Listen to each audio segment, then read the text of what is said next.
Et donc, qu'est-ce que je veux dire? La frustration dans votre esprit peut vous rendre déloyal. Si c'est la frustration qui conduit ta vie, tu deviendras faux.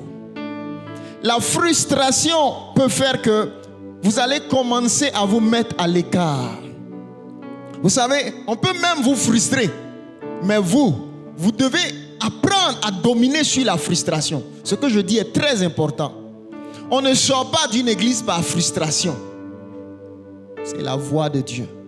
On me frustre, je suis là. Parce que je suis là, je sers Dieu. Combien de personnes ne sont pas fait les choses par frustration? Et qu'est-ce que ça a donné? Parce que de frustration en frustration. Je me souviens de l'histoire d'un homme de Dieu. Il était dur de caractère. Et il avait un collège de fils spirituels autour de lui. Il était vraiment dur. Et celui qui m'explique l'histoire dit, les autres même étaient là. Dit, regarde ce qui s'est passé pendant qu'on était là. Il était tellement dur, tellement il nous frustrait. Il nous humilie devant l'église. Il dit, tu sais que tous les autres pasteurs ont quitté l'église. Et je suis resté le seul qui lui était fidèle. Les gens me disaient, mais toi, tu ne vaux rien. Comment tout? Et il dit, tu sais, Dieu a béni cet homme et il devait partir aux États-Unis. Et devant toute l'assemblée, j'étais encore jeune, il m'a appelé comme cela. Et il m'a dit, à partir d'aujourd'hui, je te confie l'église, il m'a oint. Et il dit, tous les autres qui étaient partis, je suis devenu au-dessus d'eux. Et effectivement, quand je les ai rencontrés tous, tu voyais qu'il y avait une grâce supérieure sur lui par rapport aux autres. Ça ne venait pas de lui. Les autres jeûnaient et priaient aussi. Mais cet homme qui était dur, c'est vrai, il était dur, mais il avait un dépôt du ciel. Ça, c'était son caractère. Et il a transféré ça à son fils. Pourquoi?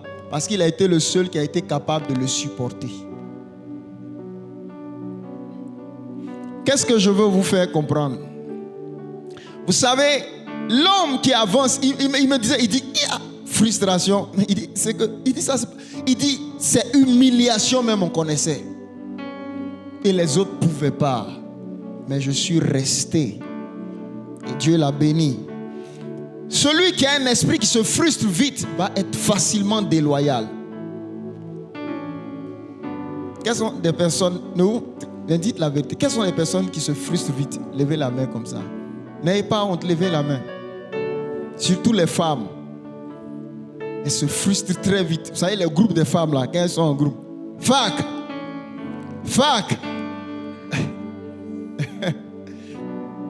Telle a sorti, telle parole, telle autre a sorti. Elle n'a pas parlé, elle met la plaie, ça y est là. Et si tu n'apprends pas à évacuer cette frustration, tu ne sauras pas comment tu seras avec l'autre comme ça. Tu vas commencer à parler. Ce n'est pas que tu as envie de critiquer, mais c'est la frustration qui va commencer à parler. Je vous dis la vérité, apprenez à évacuer vos frustrations. La frustration reste, elle va vous rendre déloyal. Mais je veux aussi dire à certaines personnes, ne vous habituez pas à blesser et à blesser. Apprenez à vous excuser entre vous. Et apprenez à pardonner. Je vais vous dire quelque chose. Si vous n'arrivez pas à pardonner les frustrations, que ça reste en vous, quelque part, il y a la sorcellerie en vous que vous devez prier. Je répète cette phrase. J'ai vu des gens qui ont ce grand problème. Et à la longue des années, j'ai vu que ça venait de la sorcellerie. Il y avait une certaine personne, quand je me mettais avec elle dans notre famille, elle avait la capacité de rappeler toute l'histoire des frustrations de la famille. J'étais encore jeune, je me souviens. Et j'ai dit, hey. Et si tu restes avec elle pendant 30 minutes, 40 minutes, quand tu la quittes, c'est comme si ton cœur te brûle d'une façon. Elle a remonté ton esprit contre tel. Et tu dis, mais qu'est-ce qui m'arrive là? C'est des années après, dans une vision comme cela, un songe, Dieu m'a montré clairement qu'elle était sorcière. Quand j'ai dit sorcière. Moi, même mon épouse est là, elle me dit, papa, tu as dit, je ne vais jamais dire à quelqu'un qui est sorcier par soupçon. Ou bien je ne sens pas son esprit. Un jour, ils m'ont envoyé un petit ici pour prier. Puis on me dit, le petit, les sorciers. J'ai dit, moi, je ne sais pas si les sorciers, il n'est pas sorcier devant moi. Moi, j'ai pris l'enfant dans mes mains, comme main sur ma poitrine, en train de prier pour lui. Dieu qui est bon, j'ai prié pour lui, l'enfant a été guéri. C'est la nuit, Dieu m'a montré que l'enfant est sorcier. Maintenant que moi, je priais pour lui, j'ai vu l'enfant, sa tête est devenue chien et il mord mon bras. J'ai dit, comment la tête d'un homme, d'un enfant est devenue chien? Il dit, ils ont initié l'enfant quand il était petit. Les mamans, faites beaucoup attention. Là où vous mettez les enfants, parfois vous les laissez. Quelqu'un qui va nourrir ton enfant pendant longtemps. Si l'esprit n'est pas bon, l'enfant prend la sorcellerie. Et parfois, il y a une maladie, je vais vous donner un signe. Que quand les enfants sont petits, on dit, l'enfant là, il chauffe. Il chauffe, il chauffe. Parfois, son esprit est en train de lutter avec quelque chose qu'on veut lui donner. Et vous n'arrivez pas. Parce qu'il y a certains, ça peut être une fille, une anémie, on n'arrive pas à comprendre. Écoutez bien ce que j'ai à vous dire. Soit c'est la grand-mère ou quelqu'un dans la famille qui veut laisser un bagage. Mais soit les parents ont donné un nom à cet enfant-là qui ne peut pas prendre sorcellerie. Donc l'esprit de l'enfant est en train de lutter jusqu'à l'enfant tombe malade. Et si vous ne priez pas, ce n'est pas bon parce que l'enfant a trop de combats. Et c'est ce qui est en train de vous voyez parfois les anémies des enfants. J'ai vu plusieurs petits cas comme ça. Donc priez beaucoup par rapport à cela. Les enfants ont un esprit très propre, très droit. Voici pourquoi je veux dire quelque chose aux parents. Quand les enfants sont petits, ne mettez pas les ténèbres dans leur esprit. Il peut y avoir palabre entre toi et puis papa. Ne prends pas les enfants là à côté pour dire c'est qu'on est en train de me faire là.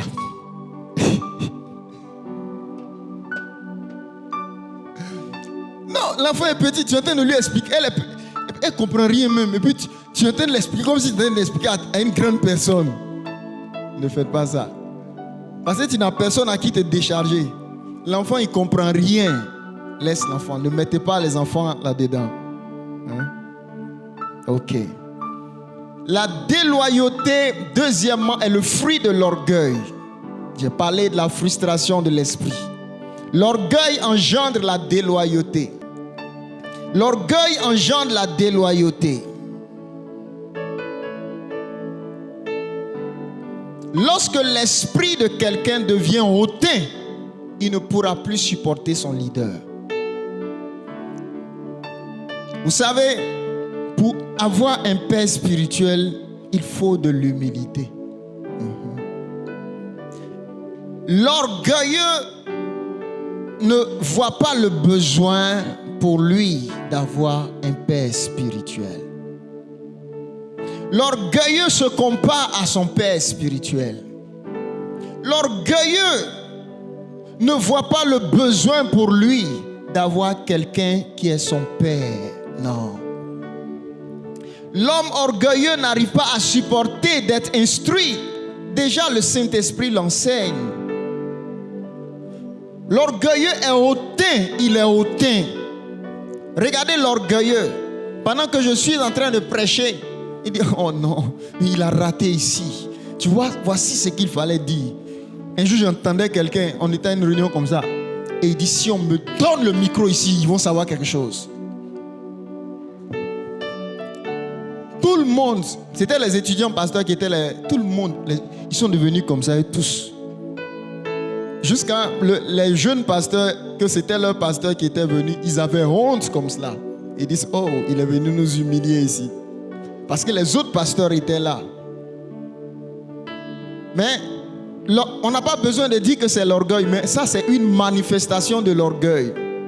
On peut être à un programme comme cela et est en train de diriger. Il dirige apparemment pas comme l'autre, mais il dirige à sa manière. L'orgueilleux vient dire, papa, tu sais que la dernière fois quand il a dirigé, le Seigneur me dit qu'il n'a pas dirigé comme il le fallait. Et que le programme, on va reprendre ça. Quand on va reprendre, je vais diriger en fait. C'est ce que j'ai vu. Et je dois revenir sur les sujets là. Pour vous, ça vous fait rire. Vous pensez que c'est une histoire drôle, mais je ne vous dis pas que c'est vrai. Je ne vous dis pas. Et tu es là, tu écoutes, tu dis, ok, j'ai compris. Parce que nous, on ne veut pas frustrer. On ne veut pas frustrer. Ok, c'est compris, j'ai compris. Je vais prier par rapport à cela. Que le Seigneur nous aide. L'orgueilleux n'arrive pas à supporter quelqu'un qui n'enseigne pas comme lui. L'orgueilleux n'arrive pas à s'asseoir. L'orgueilleux poursuit sa vision. L'orgueilleux veut accomplir sa vision. L'orgueilleux veut être grand leader.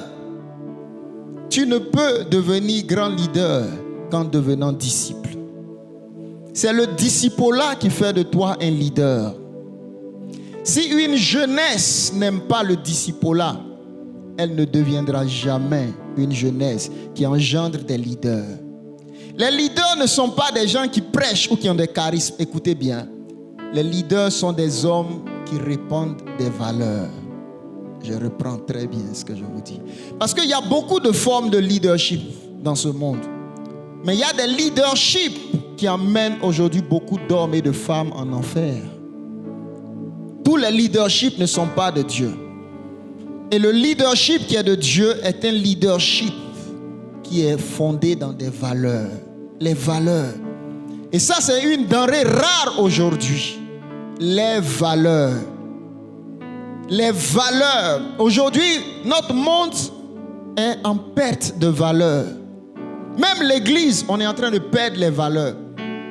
Et la loyauté est une valeur que nous sommes en train de perdre. Il n'y a plus de loyauté. Il n'y a plus de loyauté, je vous dis la vérité. Je vous dis la vérité. Parfois, quand on se retrouve même comme cela, et je disais la dernière fois à quelqu'un, je disais, ne regarde pas au faux pour ne pas suivre la vérité. Non. C'est vrai que tu peux voir le faux, mais que cela ne t'attiédisse pas. La vérité existe. Toi, suis la vérité. Ne regarde pas au faux pour dire non, ça c'est faux, tout ça c'est faux, on nous ment. Non, on ne nous ment pas. La Bible est vraie.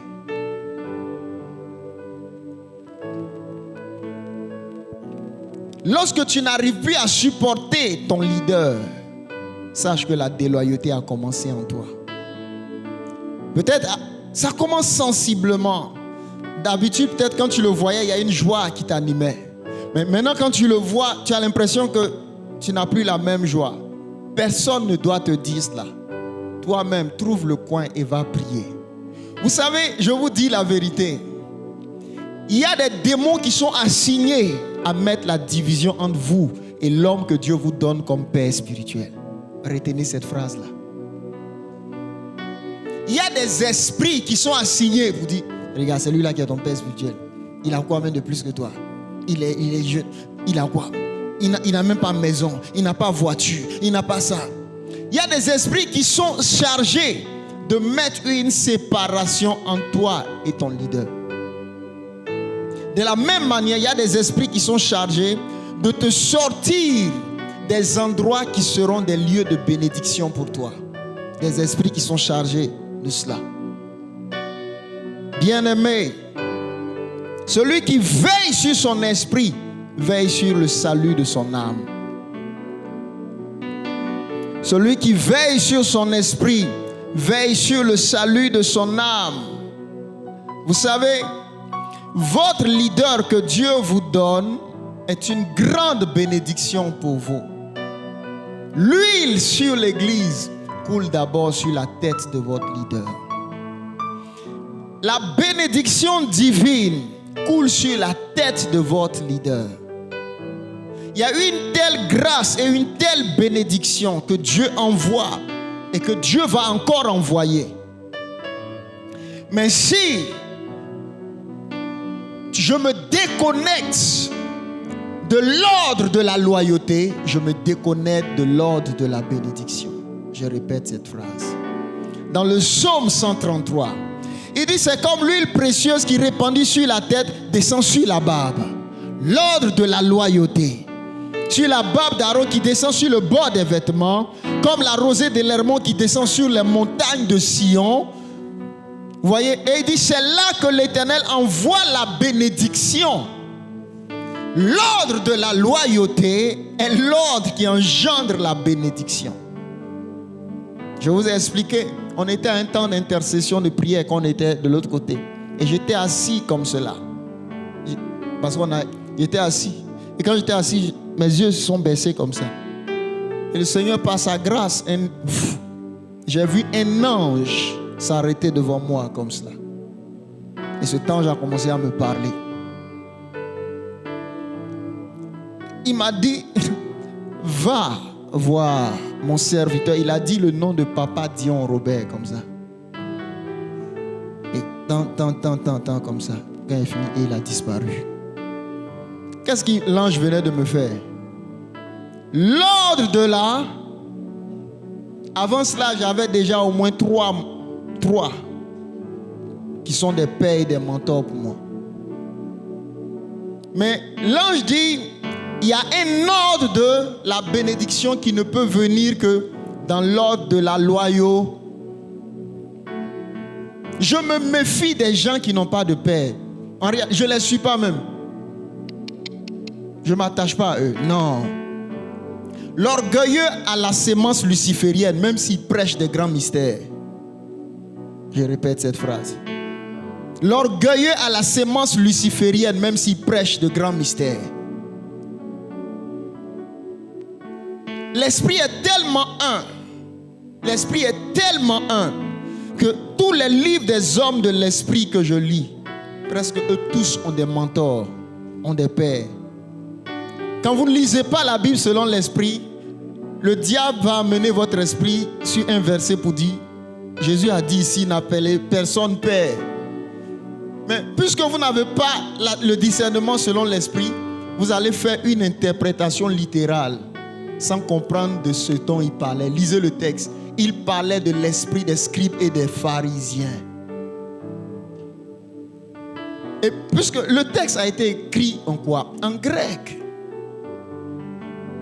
Donc vous allez, d'autres ont pris ça et dit non, vous entendez ceux qui prêchent dans les rues là. C'est que tu appelles quelqu'un père, tu es un... Non, eux-mêmes ils n'ont pas dit leur thème là ici. Eux-mêmes ils sont perdus, que Dieu les aide. C'est un prédicateur qui insulte. Quand vous lisez la Bible, il dit celui qui dira à son frère Raka mérite d'être puni par le feu de la... Maintenant, quand un prédicateur n'a plus peur de dire bâtard, bon, je ne sais pas, hein? Que Dieu vous aide. Et il y a des chrétiens, c'est devenu leur source d'inspiration. Il dit la vérité, que Dieu vous aide. Vous êtes perdus, que le Seigneur vous aide à méditer la parole. C'est des gens qui insultent, qui sont arrogants. Oui, c'est ce qui est en toi là qui fait que tu aimes écouter ça. La sémence de l'orgueil qui est en toi là. Quand un autre orgueilleux parle, ouais, il me sent en lui. Tu te sens en lui parce que ce qui est en lui est en toi. Waouh, ce que je vous dis est vrai. Hein?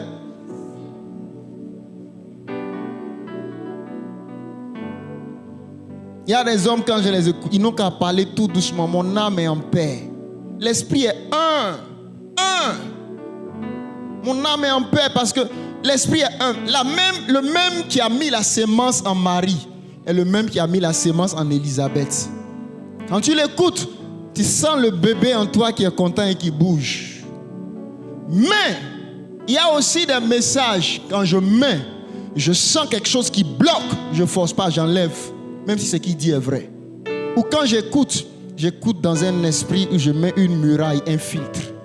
Je ne bois pas toute eau que Dieu ne me donne pas de boire.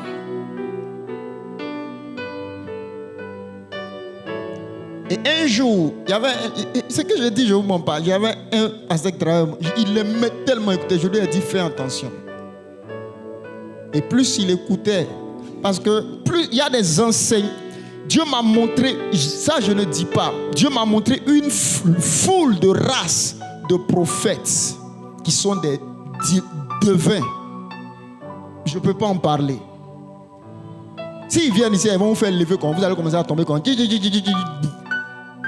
m'a dit, je ne dis pas fils, ne les suis aucun. Tu les suis, tu vas aller en enfer. Je connais ce truc-là. Je fais venir mon enfant, il dit viens, mon fils aussi a l'onction, viens. Il vient ici là, et puis il commence à vous faire tomber. L'onction, ce n'est pas de l'amusement, ce n'est pas du jeu. On ne joue pas avec l'onction. L'onction, ce n'est pas toi qui fais ce que tu veux de l'onction. On ne joue pas avec l'onction. Nous ne sommes pas une église où on vient pour dire on va jouer à l'onction. Bon, au lieu de là, vous voulez quoi? Venez ici. Je m'amuse à vous faire tomber quoi. Ça me plaît. Arrêtez-moi ça. On ne joue pas avec l'onction. On peut le faire. C'est de l'orgueil, ça ne vient pas de Dieu. Vous allez voir, on fait pendant que je vous parle, la présence de Dieu est très forte. Il n'y a pas besoin d'écrire. Ils sont pleins. Avant que je ne vienne, j'étais là, je sais. Bon, je vais le dire. La personne, il a mis sa main sur moi comme ça. Je ne le vois pas, mais il a mis sa main là sur moi. J'ai bien envie de dire, mais c'est qui? C'est-à-dire, ne sont pas une église qui sont en train de forcer. Est-ce que vous voyez qu'on force des choses? Parfois, quand il commence seul, il a commencé. Tous, la dernière fois, j'ai vu, il va manifester l'esprit. J'ai vu. Ebenezer. Mais, si ça commence à devenir la motivation, il devient faux. Il devient orgueilleux. Il n'aura même pas, il sera même en train, comme ça. Les gens sont guéris, les gens tombent. Jésus le fait, Jésus est glorifié. Mais, si toute sa tête là, non, il faut que les gens tombent. Je dis, si au-delà les gens ne tombent pas là, je ne suis pas Ebenezer. Il va dévier. Il va dévier.